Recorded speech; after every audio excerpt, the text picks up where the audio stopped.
أنا وعلى غير العادة قررت أجري. واخيرا طلعنا جزمة الجري اللي عفى عليها الزمن في الجزامة جوه.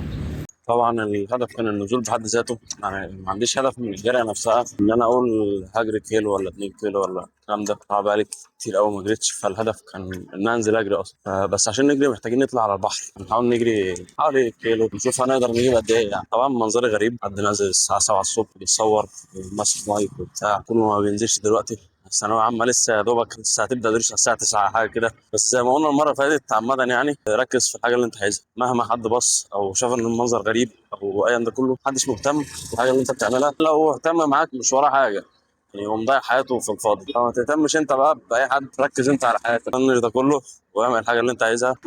لكن المشكلة إن الخروج على البحر أصلا مشوار لوحده، ممكن نديها بتاع 1000 خطوة أصلا لغاية ما نطلع البحر. بس عادي طالما أنت في دماغك هدف أو في دماغك حاجة معينة هتعملها، ركز على الحاجة دي مهما كان إيه الحاجة اللي قدامك، مهما كان إيه المقابل اللي أنت هتدفعه، ركز على الحاجة دي واعملها. فقدامك هدف في دراسة عشان تطلع من الأوائل وتقدير امتياز والكلام ده، فأنت هتدفع مقابل كبير أوي. عشان تصور فلوجات برضه هتدفع مقابل للي حواليك، وإن أنت لازم تلتزم وتكسر حاجز إن أنت تبقى تصور في أي مكان وماسك كاميرا وبتتكلم في اي مكان، هتدفع مقابل كبير قوي. كذلك في الرياضه، كذلك في الشغل، في كل حاجه يعتبر، كذلك في الدين وده اهم. بتدفع مقابل ان انت مش هتعمل حاجات كتير قوي، حاجات كتير قوي من المتعه بتاع الدنيا واللي الناس كلها بتعملها واللي حواليك كله بيعملها واللي من سنك بيعمل حاجات قد كده. فهتدفع مقابل برضه ان انت هتعيش اكبر من سنك عشان توصل للحاجه اللي انت عايزها، وتعيش اكبر من اقرانك واللي حواليك عشان تعمل الحاجه اللي انت عايزها، سواء عقليا جسديا او ايا كان الهدف اللي انت حاطه. هيحجمك ان انت لازم تعيش اكبر من سنك واكبر من اللي حواليك.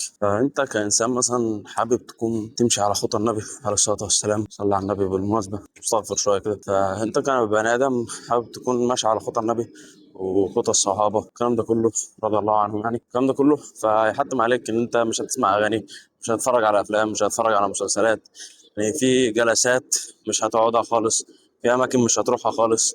حتى عليك انك تكون موجود في اماكن معينه في اوقات معينه محدش موجود فيها، وان انت تعمل حاجات اللي حواليك ما بيعملهاش، واكبر منك ما بيعملهاش، واحسن منك ما بيعملهاش. فده كله هيتحتم عليك عشان توصل للحاجه اللي انت عايزها. انت انسان عايز تنول رحمه ربنا ومغفره ربنا وتنول الجنه ان شاء الله، فهيحتم عليك انت هتقعد تقرا وردك، تصلي قيام ليل والناس كلها نايمه، هتقعد تتسحر عشان هتصوم اثنين وخميس ان شاء الله والناس كلها قاعده بتاكل ليل ونهار وعايشه في متع وبيبسي وشيبسي وشوكولاتات وحلويات، والدنيا كلها حواليك عمال تاكل وتشرب. فعايز اقول لك برضو ادفع الثمن بمزاجك، يعني احسن ما تدفع الثمن غصب عنك، احسن ما تيجي في وقت اصلا انت مش قادر تدفع الثمن ده، يعني نفسك في الحاجه دي بس انت مش قادر تعملها ومش قادر تدفع الثمن بتاعها. فالفكره من الفلوج النهارده ان انت تعمل الحاجه انت قادر تعملها قبل ما هيجي وقت نفسك تعمل الحاجه دي بس انت مش قادر تعملها ولا قادر تدفع الثمن بتاعها. اهو اهو بس الجو مشبر قوي كده ليه؟ الجو مشبر قوي وغيوم وبتاع وضباب. هنبدا الجري بقى دلوقتي ان شاء الله. مش عارف انا باين ولا لا، بس انا هنا في اول النيل. فالهدف نروح الكوبري اللي هناك، يعني هتبان من هنا قصيرة، فمزوم جامد أوي، بان قصيرة وبتاع، بس المسافة حبة حلوين يعني. توكلنا على الله.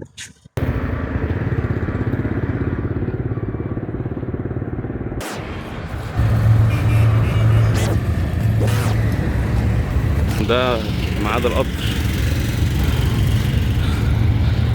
دي بالمناسبة اللي هناك ده محطة قطر أصلا، فالقطر من الحاجات المحببة بالنسبة لي يعني بصراحة. الشوط ده من أرخم الشوطات اللي صورتها في حياتي، عشان بصراحة أنا قلقان على التليفون. أنا مغير التليفون في نص الترم التاني، أو لأ قبل الترم التاني ما يبدأ، في نص أجازة الترم الأول. فكان تليفون بمبلغ وباظ، يعني طبعا هو قدر وكل حاجة الحمد لله، بس التليفون كان غالي بصراحة وأنا زعلت عليه أوي. بس هتبقى وحش أوي إن تليفوني يضيع بسبب التصوير، بسبب إهمال مني والكلام ده كله. فكده كده شيء قدري، بس محدش قال لي أحطه في نص الشارع مديات. فسينماتيك شوت ونكمل الجري بقى، كنا على الله. 6 شغل الساعة.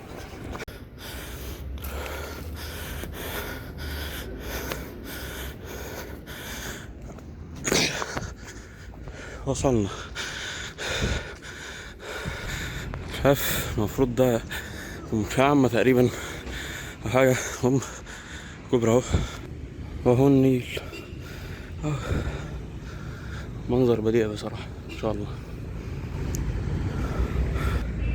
طبعا هو المنظر مش باين من الضباب والغيوم، بس الحمد لله. جرينا قد ايه؟ جرينا حوالي 660 متر. نفسي اتقطع بصراحة. كام دقيقة؟ 7 دقايق، يعني 100 متر في دقيقة تقريبا. الحمد لله. المهم حاجة عايز اتكلم عليها واحنا على النيل هنا بصراحة.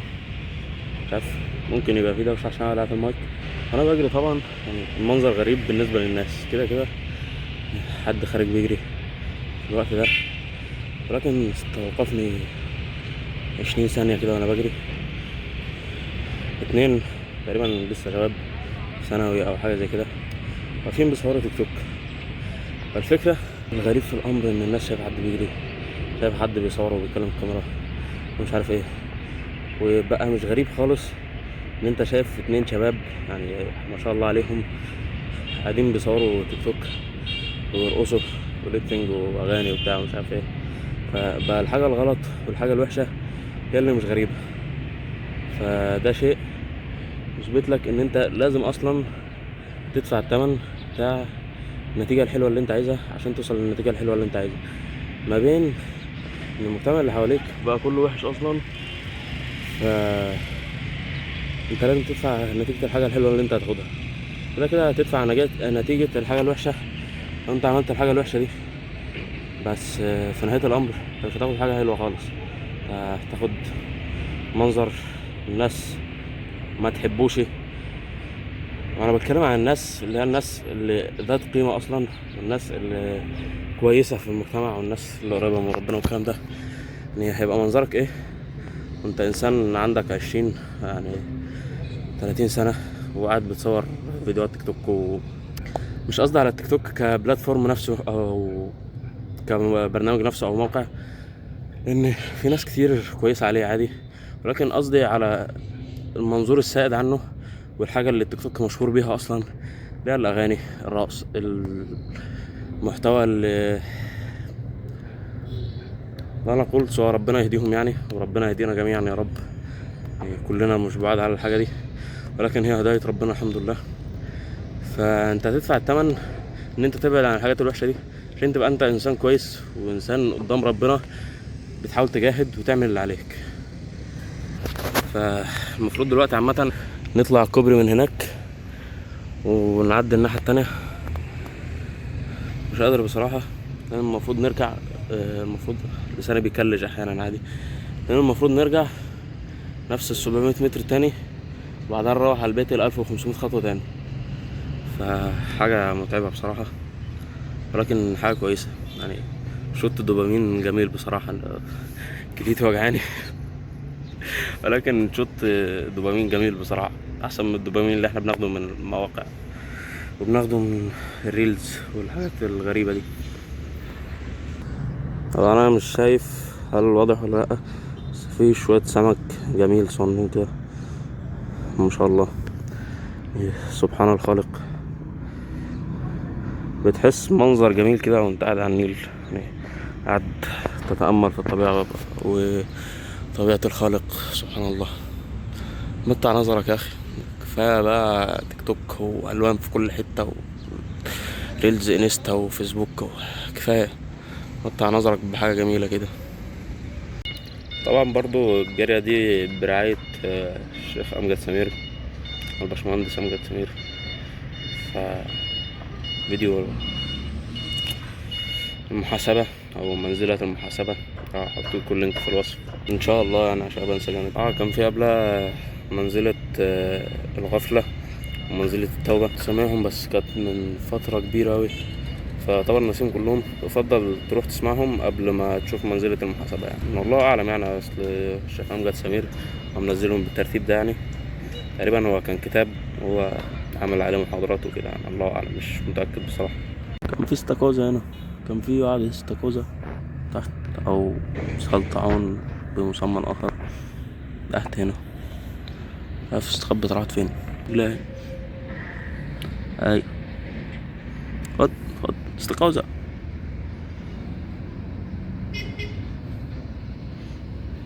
طب سلم طيب.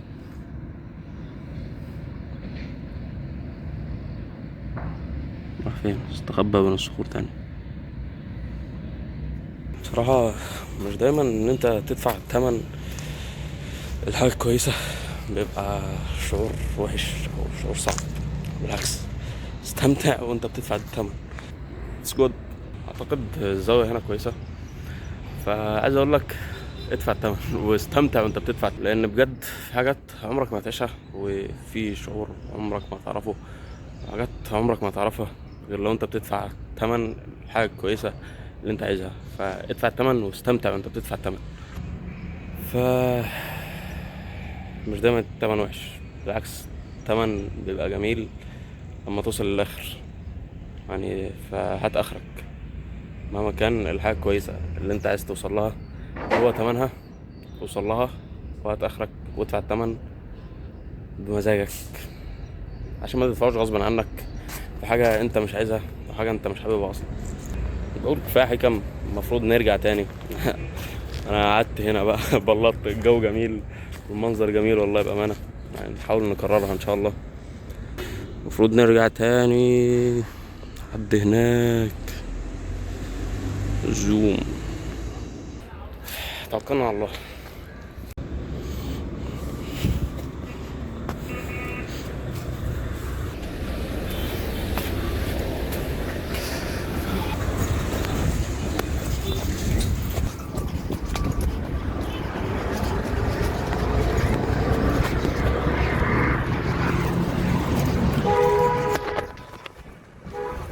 جو جميل. لسه مستناها. غالبا عشان كان فاصل من بدري اصلا، لسه لغايه دلوقتي. لعبنا امبارح ابر طبر، المفروض ترسي بس انا لعبت ابر. هنلعب النهارده رجل، كتف ودراع تاني اللي خلصناهم. سفر رجل احنا بنسخن كده، اللي احنا لعبنا كتف ودراع لعبنا واحدة أمامي، لعبنا باي وتراي، لعبنا جانبي خلفي، خفافة خلفي على الماشين بريس أمامي، الخلفي في الكيبل برضو عندك الباي بالكيبل، تراي بالكيبل. نلعب رجل بقى. بصراحة برضو الماشين هنا خفيفة خالص بتاع الرجل، فمتقفلة بصراحة الحمد لله يعني، فبلعبها فرد. لسه بس بنلعب فرد على الجهاز ده، أو بنلعب هنا عامة يعني. تكنيك بسيط جدا، دخل رجل الوزن بتاعك، الرفعة التانية على الدكة وامسك وطبقها.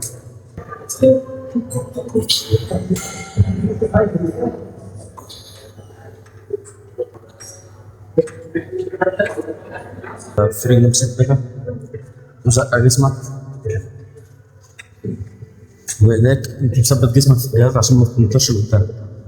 ركبتك على حذاء المسمار والصامولة اللي بتلف عامة يعني، ورجلك على مسطرة حلوة. بس كده توكل على الله والعب.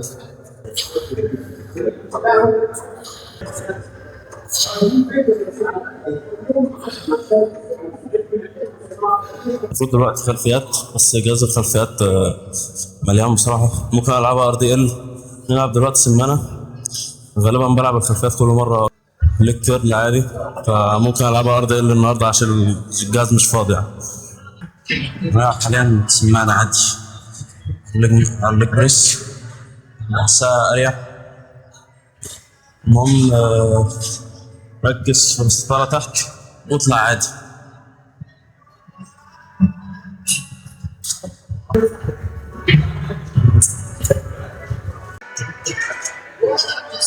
يلا آخر واحدة. عايز ايه؟ هلعب اخر واحده. ماشي هو الاول وانا هتلعب ايه؟ ما تعدي يعني. ما تعدي يا اسطى.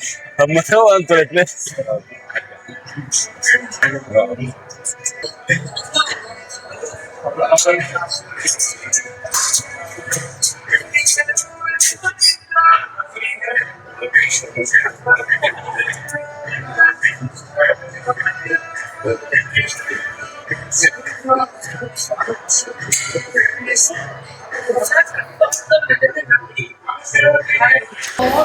ليس ينال المجد من كان همه طروق الأغاني أو عناق الحبائب، ولا بالغ العلياء إلا ابن حرة قليل افتكار في وقوع العواقب، جريء على الأعداء مر مذاقه بعيد المدى جم الندى والمواهب. هيلعب سنجل هيلعب سنجل. اول مره اجرب الفكره حلوه. نفس الشداد الثمانية ما فرقتش كتير، بس ده ريح لايد.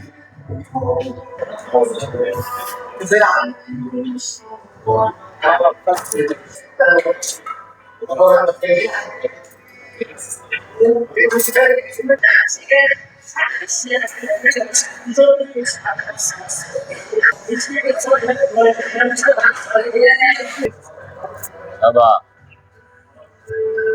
8 9 10. لعبت الدراع الثاني صح؟ تين كام 4 غلطات؟ سؤال غبي ما بسمعلوش. كان تركش صح؟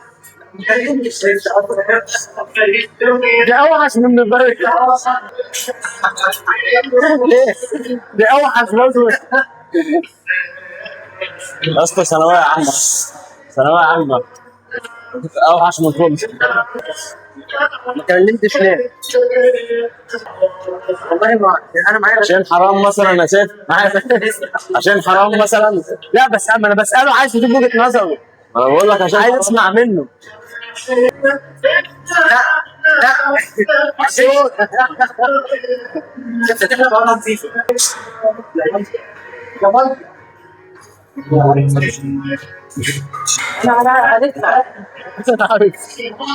اسطى فتتت في كتفي، وجعت في كتفي أوي عليك. يفرد بنحبها قوي يا عم كتفي مش هستحمل. بتلعب كلام ولا كم بالك قد ايه؟ لسه خلصت انا بيصور ايه خش.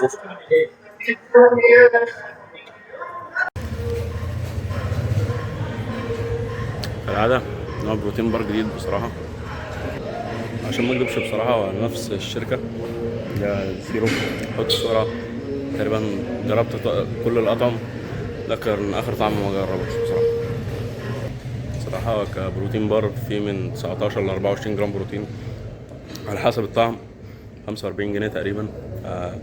سجود يعني بالنسبة لي، اللهم لك الحمد.